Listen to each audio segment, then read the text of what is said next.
So guys, I kid you not, I thought I was done with the cancer speech, with the Kate mumbling cancer speech. I thought I was done. It's like, okay, that's it. But then I remembered I had predicted that the internet is going to have a field day with Kate. I predicted that. Remember the Glasgow incident? It was just a matter of time. And true to my word, it's happening. Only that right now with this story, it's a bloodbath. People are sick and tired of Kate. And I think until she comes forward and admits to the fact that she lied about having cancer, they're not going to let her be. When you have actual cancer patients step in to say that you're lying, that lets you know that you're cooked. And I think there's an uproar because a lot of people say Kate lying about cancer is an insult to people who are actually battling cancer and cancer survivors, which I really can see. I can see that. So until Kate admits everything to lying, they're not going to be done with her. So let me get to the story so you guys have a background of where I'm coming from. So there's a UK support organization, a UK cancer support organization that decided to repost an article of Kate talking about cancer treatment. And it's actually recently where she was talking to cancer patients, and a lot of people were having a hard time understanding what she was saying. You had the UK media include subtitles so that people have a grasp of what she was saying, and still, even with subtitles, people had a hard time understanding anything that she was saying. So now there's an uproar with this group. But anyway, let me get to it first, and then just stay with me, walk with me.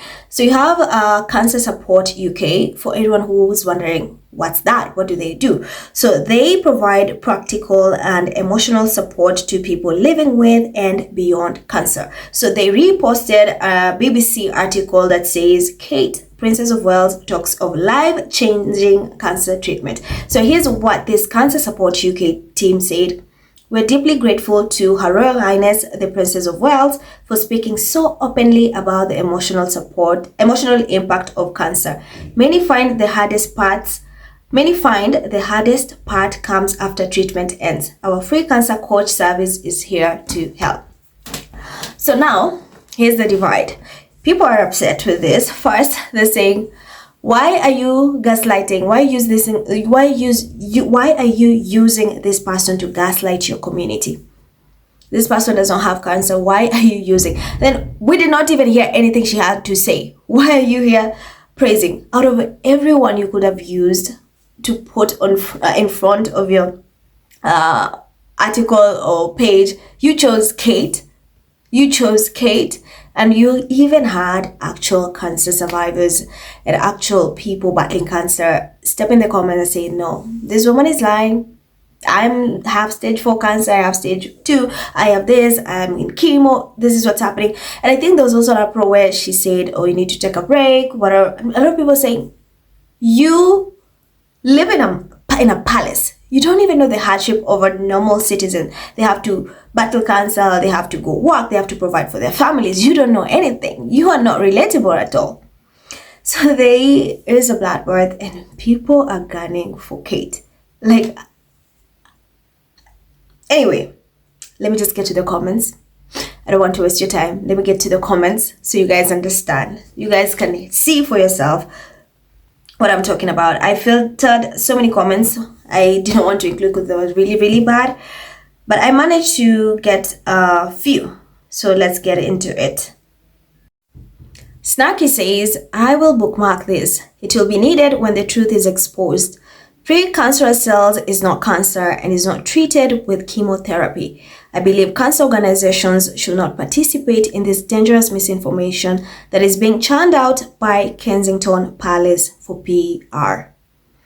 Sandra says, well said. I'm a genuine breast cancer survivor. This girl is so fake. Precancerous cells do not get treated with chemotherapy. Facts matter. Someone somewhere is going to expose her.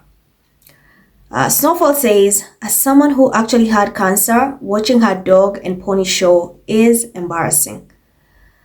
Cuter says, this woman was out and about till the day before she passed. Yet Saint Kate puts out a foot in front of each, sits with a camera crew when people are talking about private moments and gets a clap. Kate is lazy and her story doesn't add up. It stinks to high heaven. Susie says, why won't she reveal the type of cancer? Why the big secret? Chris says, I was diagnosed with myelofibrosis in 2010 and put on chemo 500 milligram daily. I worked full-time as an engineering laborer. Bloody hard work.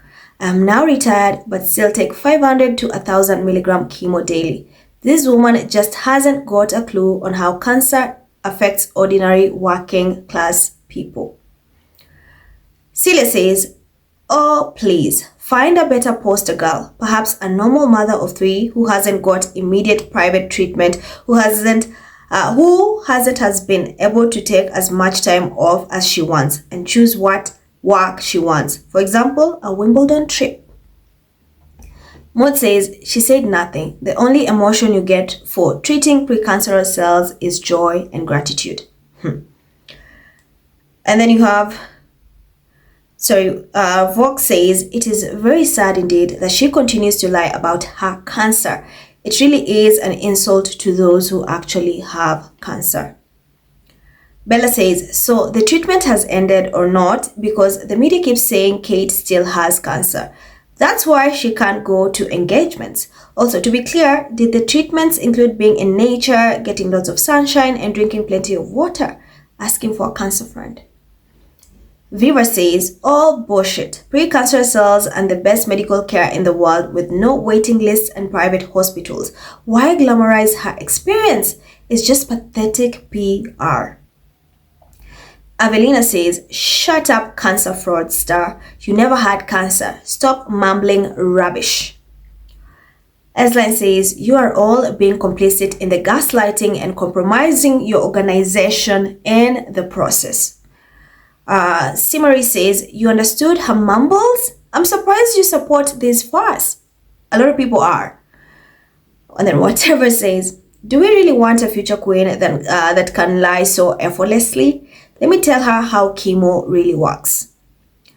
Brushi says, can you guys post the translated English version? I would like to hear what the future queen's view on cancer impact is. Squeaky says, she needs to share her secret of how she's keeping that glowing healthy head of hair during and after treatment. Because in 40 years of nursing, I've never seen it. Sharpie says, I would believe her more if she actually owned it and said my cancer and my cancer journey instead of the journey or the cancer journey. Surely anyone who had suffered would own it. I have great respect for the charities and all they do. Many of my relatives have had cancer. Then Laura says, not that openly, but we know all the holidays she has been on since, but she can't cope at home. So there's an uproar. People say she does not even know chemo, and to see this organization being called out for continue to use Kate's cancer, like you're gaslighting your community using a Kate who does not have cancer.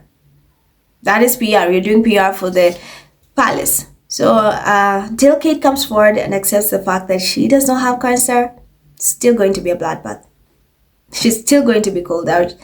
She can milk this cancer card for however long she wants, but the more she does, the worse it gets, and the more it exposes her lies.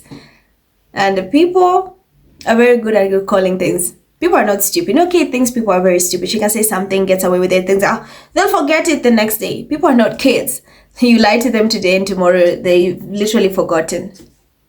These are adults, the people. The internet exists in this era.